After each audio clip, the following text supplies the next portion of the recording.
The Fort Worth missing trio refers to an unsolved missing persons case that began on the 23rd of December, 1974, when three girls Mary Rachel Tlicker, Lisa Renee Wilson, and Julie Ann Mosley went missing while Christmas shopping at the Seminary South Shopping Center in Fort Worth, Texas, United States. The car the girls were driving, a 1972 Oldsmobile 98, was left behind in the Sears parking lot at the mall. The girls have not been seen since. Victims: the oldest of the girls, Mary Rachel Tlicker, née Arnold, was 17 years old at the time of her disappearance. She is known to go by her middle name of Rachel. She is a Caucasian female, 5 feet 6 inches, 1.68 m, in height, 108 pounds, 49 kilograms, with long brown hair, green eyes, a chipped upper front tooth, and a small scar on her chin. She was a married high school student at Southwest High School in Fort Worth and drove a 1972 Oldsmobile 98, the car the girls took to the mall on the day of the disappearance.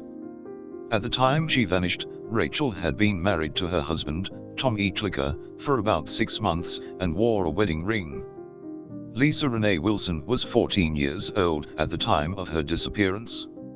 She is known to go by her middle name of Renee. She is a fair-skinned Caucasian female, 5 feet 2 inches, 1.57 m, in height, 110 pounds, 50 kilograms, with light wavy brown hair, brown eyes, and a scar on the inside of one of her thighs. Clothing she was known to be wearing when she disappeared includes bluish-purple hip-hugger pants, a white pullover sweatshirt with "Sweet Honesty" in green letters. Some have reported it as a pale yellow t-shirt with green letters, red and white Oxford shoes, and a promise ring with a single clear stone. The youngest of the girls, Julie Ann Mosley, was 9 years old at the time of her disappearance. She is a Caucasian female, 4 feet 3 inches, 1.30 m, in height, 85 pounds, 39 kilograms, with shoulder-length sandy blonde hair, and blue eyes. She has a small scar under her left eye, a scar in the middle of her forehead, and a scar on the back of her calf. Clothing she was known to be wearing when she disappeared included a red shirt with dark pants, jeans, and red tennis shoes. 4. The case shocked the Fort Worth community and left the families to adjust to life without their children. Thousands of leads have been followed, dozens of searches completed, and hundreds of people interviewed. All have proven fruitless. Disappearance. On the morning of the 23rd of December, 1974, a little before noon, Rachel Tlicker, Renee Wilson, and Julie Ann Mosley set out to go Christmas shopping. Mosley asked to tag along at the last minute because she didn't want to spend the day alone. On being told that she would need to get permission to go, Mosley ran inside and called her mother, Rayne, who would later recall, "I was working for an electrical contractor, and my husband and I were separated. It was a bitter, bitter time. I remember that Julie called and wanted to go to Seminary South. I said, no. You don't have any money. You just stay home." I knew Renee and her mother, but I really didn't know Rachel. But she, Julie, kept whining about how she wouldn't have anybody to play with. I finally gave in, but I told her to be home by 6. The older girls, specifically Renee, wanted to be back by 4 p.m. because she had a Christmas party she wanted to attend with her new boyfriend, who had given her a promise ring that morning. She wanted plenty of time to get ready. The girls first headed to a surplus store in Fort Worth to pick up some layaway items that Renee had waiting. From there, they headed to the Seminary South Shopping Center. Several witnesses had reported seeing the girls in the mall that day. When the girls did not return home, the families became concerned and traveled to Seminary South to search for them. They arrived around 6 p.m. that evening to find their car parked in the Sears upper-level parking lot. It appeared the girls had made it back to the car that afternoon, as the gifts they had purchased were found in the car. The family stayed at the mall all night waiting for the girls to return. Search and investigation. When the girls failed to turn up, the police were called and the case was quickly handed to the Youth Division of the Fort Worth Police Department's FWPD Missing Persons Bureau. The girls were presumed to be runaways by investigators. As if to prove this point, the next day Tom Etlicker, Rachel's husband, received a letter that appeared to have been written by her. It read, "I know I'm going to catch it, but we had to get away. We're going to Houston. See you in about a week. The car is in Sears upper lot. Love, Rachel." Strangely, while the addressed envelope was written in pencil, the letter itself was written in ink, and on a sheet of paper that was wider than the envelope. It was addressed to Thomas Etlicker, instead of the less formal Tommy, as Rachel called him. Rachel was written in the upper left-hand corner of the envelope. It appeared to be initially misspelled, as the L in her name was written as a lowercase e, but then it had been gone over again to form the correct L. The postmark did not contain a city, only a blurred zip code that appeared to be 76083, the number 3 appeared to either be backward, as though it was applied by a hand-loaded stamp, or a partial 8. It is assumed that the zip code was meant to be either 76,038, which comes from Eliasville, or 76,088, which comes from Weatherford. During the subsequent decades, handwriting experts across the nation, including from the Federal Bureau of Investigation, FBI, have yielded inconclusive results from analyzing the letter.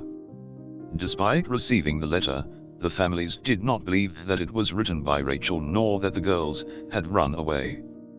Ryan Mosley stated, "I know my daughter, and I know those other girls, and they are not runaways." Judy Wilson, Renee's mother, stated, "I could have told you that night that they didn't run away. Renee wanted to go to that party. And no 9-year-old is going to run off 2 days before Christmas. Everybody knows that." 10. Frances Langston, Rachel's mother, believed the girls had been abducted, saying, "A lot of people may think they left with someone they knew, but I'll always think, until the day I die, that the girls were taken." Not willing to give in, the families continued their search by distributing missing person flyers throughout the state, and contacting newspapers across the country. 8. Eventually, tips began to come in and witnesses began to come forward.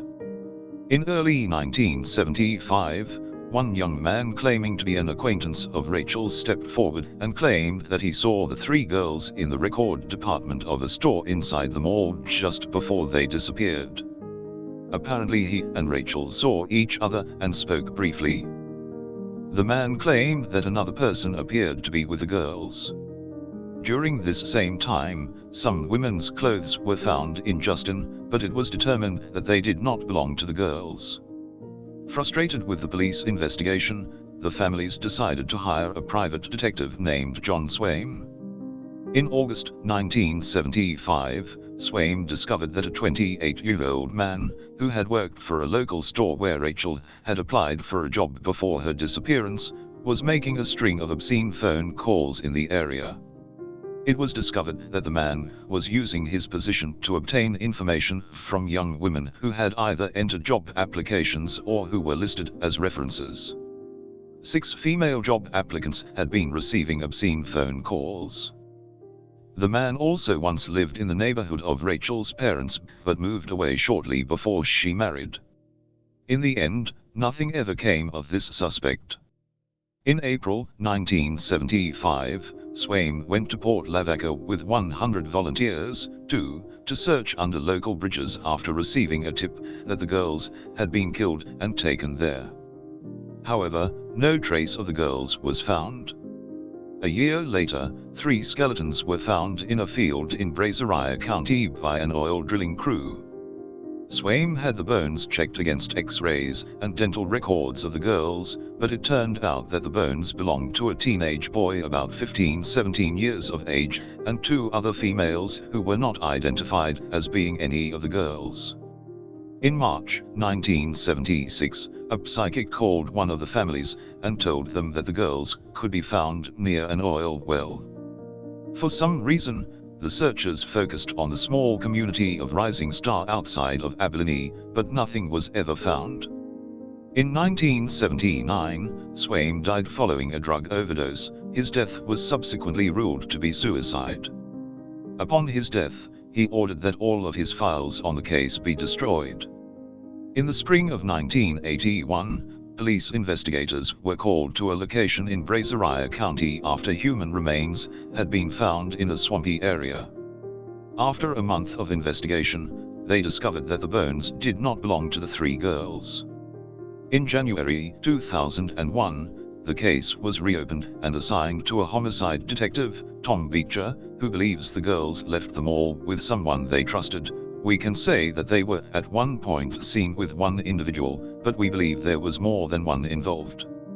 In 2018, 2 cars were raised from Benbrook Lake because they were thought to have a connection to the case. These efforts, however, yielded no results. Over the years, searchers have continued to comb through Texas brush and have explored hundreds of back roads.